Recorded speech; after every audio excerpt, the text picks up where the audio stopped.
आपको ये नज़ारा देखकर लग रहा होगा कि ये शायद कोई शिमला का हिल स्टेशन है, लेकिन ये वही राला मंडल है जहाँ हम पिछले कई हफ्तों से वॉकिंग ट्रैकिंग जी के लिए हाँ, चले आ रहे हैं। ये हमारी 9वीं किस्त है, यानी प्रवीण सावंत की शायद 12वीं किस्त है। जी, नवीन यादव आज भी गायब है, हालांकि उनका स्वास्थ्य कुछ गड़बड़ है, लेकिन आज का जो आनंद है वो मुझे लगता है कि शुरुआत की जो 8वीं किस्त है उससे बहुत अलग है। हल्की बारिश है, मौसम में धुंध है, मौसम सुहाना है। बादल हेमंत, और ये बादल देखिए, ये नीचे जो उतर कर आ परिवार गए के हैं। साथ जिस तरह से लोग आनंद ले रहे हैं, ये अद्भुत क्षण है। बादल ऐसा लगता है कि जैसे हमें छू छू कर कर निकल निकल गए रहे हैं। हैं। एक बिल्कुल, ये एहसास आपको होता है हम कि महसूस कर पा रहे हैं। बिल्कुल। आज के मौसम को लेकर क्या वर्णन करेंगे प्रवीण सावंत? देखिए, वर्णन आपने खुद ने भी किया और मैंने भी किया, लेकिन ये अद्भुत है। और वाकई हम पहले भी कई बार, जैसे स्कूल टीचर ने भी बोला था कि कुछ खो रहे हैं, तो आज का मौसम देखकर हम सबसे ज़रूर कहेंगे कि वो कुछ ना कुछ अपने जीवन में खो रहे हैं। डॉक्टर रावत ने भी पिछली बार कहा था कि जब हम खिड़की खोलें और अगर ऐसा लगे कि T20 के 5 ओवर ख़त्म हो गए, यानी कि उसी तरीके का ये है कि अगर हम लेट हो गए तो ये नज़ारा हम देख नहीं पाएंगे। और अद्भुत नज़ारा है। और स्वास्थ्य के लिहाज से अगर हम बात करें तो स्वास्थ्य के लिहाज से इससे बेहतर मौसम कोई नहीं हो सकता, क्योंकि कहा जाता है कि ठंड का मौसम डॉक्टरों के लिए हमेशा नुकसानदायक रहा है, क्योंकि ठंड में ना मरीज़ होते हैं ना बीमारियां होती है, तो उनके लिए वैकेशन जैसा रहता है ठंड का समय। और वो इस ठंड में अगर आप घरों से बाहर निकल के शुद्ध ताज़ी हवा, ऑक्सीजन, क्योंकि यहाँ ऑक्सीजन के सिलेंडर भरे पड़े हुए हैं, इतने सिलेंडर लगे हैं ऑक्सीजन के। आप पिछले सितंबर और अक्टूबर की बात है, जब ऑक्सीजन की कमी थी इस शहर में, और हमने कई लोगों को पेड़ों पर डेरा डाले भी देखा था। बिल्कुल लोगों ने बिल्कुल मचान बनाकर पेड़ों पर रहना शुरू किया था, क्योंकि वे चाहते थे कि 1-2 घंटे कम से कम हमें शुद्ध हवा मिले, ऑक्सीजन मिले। और यहाँ ऑक्सीजन के सिलेंडर क्या, टैंकर भरे हुए हैं। तो हेमंत, उसका यहाँ आना चाहिए, आनंद लेना हर चाहिए। किसी को आना चाहिए। सप्ताह में एक दिन कुछ घंटे अपने शरीर के लिए ज़रूर निकालें। लेकिन मैं कुछ लोगों की याद भी दिलाना चाहूँगा। सबसे पहले मैं खान बंधुओं की, खान दंपति की याद दिलाना चाहूँगा, जिन्होंने कहा कि जो सो रहे हैं वो खो रहे हैं, और आज मुझे यहाँ कहीं नज़र नहीं आ रहे। तो मुझे लगता है कि आज का मौसम उन्होंने भी खोया है।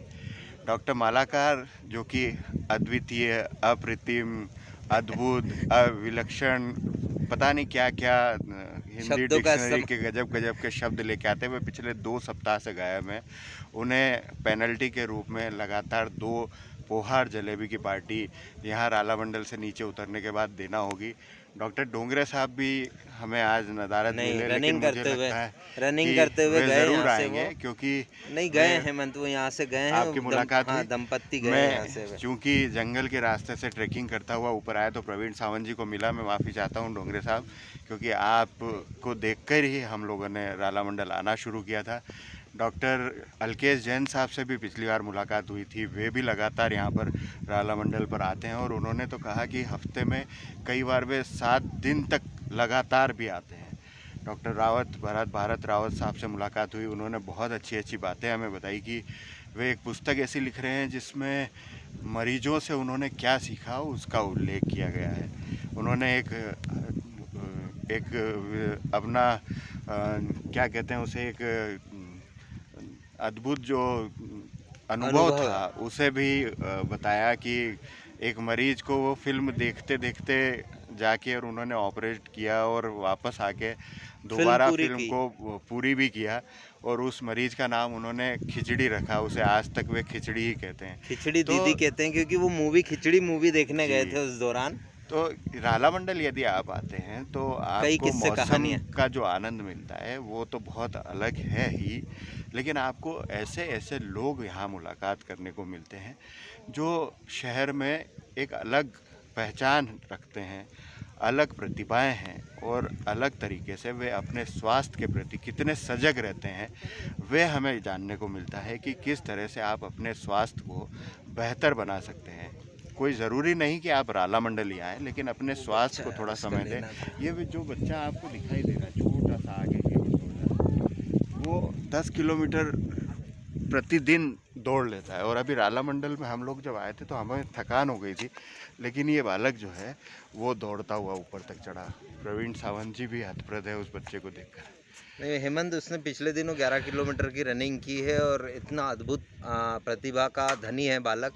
वाकई में उसको थकान नहीं है और उसकी स्ट्रेंथ है, बैडमिंटन का अच्छा प्लेयर है, तो पैरों में ताकत तो है ही, लेकिन हिल पर रनिंग करना अपने आप में काफ़ी मुश्किल है। डॉक्टर भरत रावत, जिनकी उम्र लगभग शायद 50-55 क्रॉस कर गई होगी, और वो बड़ी आसानी से इस हील पर रनिंग करते हुए आते हैं, तो वो ऐसे हमारे लिए रोल मॉडल बन जाते हैं लोग जो हमें कुछ न कुछ सिखाते हैं। और ये राला मंडल हमें जिस तरीके के से स्वास्थ्य का लाभ देती है, उसी तरह से ज्ञान का भी लाभ देती है, क्योंकि यहाँ आने वाले कई लोग हमें कुछ न कुछ सिखाते हैं। जैसे आज वो एक छोटे से बालक, मुझे लगता है कि राला मंडल आने के बाद जिस तरह से हम 8वीं किस्त लिख रहे हैं, 8वीं 9वीं किस्त हमारी है, वैसे हम लोग यदि लगातार आते रहे तो एक पुस्तक भी हम राला मंडल के ऊपर लिख सकते हैं। बिल्कुल लिख सकते हैं, क्योंकि जो अनुभव हमारे इतने शेयरिंग हमारे साथ होगी, इतने लोगों के अनुभव हमारे पास होंगे, जिसे हम एक पुस्तक में लिपिबद्ध जरूर कर सकते हैं। देखिए आज हमारे पीछे भीड़ कम है, कोहरा ज्यादा है, हमारे भीड़ कम है, वो